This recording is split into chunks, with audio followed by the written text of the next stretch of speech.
এবারে অন্যান্য প্রসঙ্গ। নাইকো দুর্নীতি মামলা থেকে খালাস পেয়েছেন বিএনপির চেয়ারপারসন বেগম খালেদা জিয়া। খালাস পেয়েছেন মামলার অন্য আসামিরাও।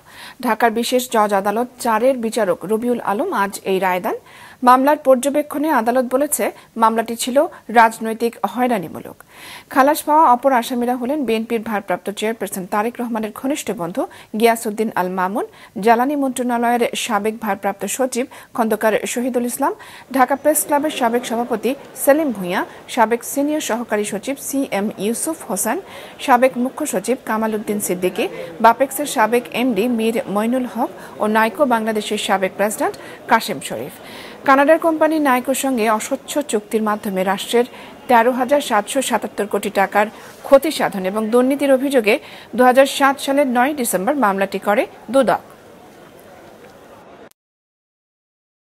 মামলায় আওয়ামী লীগ সরকার চুক্তি করেছে, আওয়ামী লীগের গোপালগঞ্জের সভাপতিকে হাইকোর্টের জাজ বানিয়েছে, তার আদালতে আওয়ামী লীগের সভাপতি শেখ হাসিনার মামলা থেকে খালাস নিয়েছে। মামলাটার জন্মই হয়েছিল 11 সরকার যারা স্বৈরাচারের দোষর ছিল তাদের উদ্দেশ্যই ছিল ম্যাডাম খালেদা জিয়াকে নিশ্চিহ্ন করে দেওয়া। এই মামলার মধ্যে গত 16 বছর বেগম খালেদা জিয়াকে অপমান অপদস্থ করবার জন্য, শুধুমাত্র রাজনৈতিকভাবে তাকে মাইনাস করবার জন্য এই মিথ্যা মামলাটা দিয়েছিল।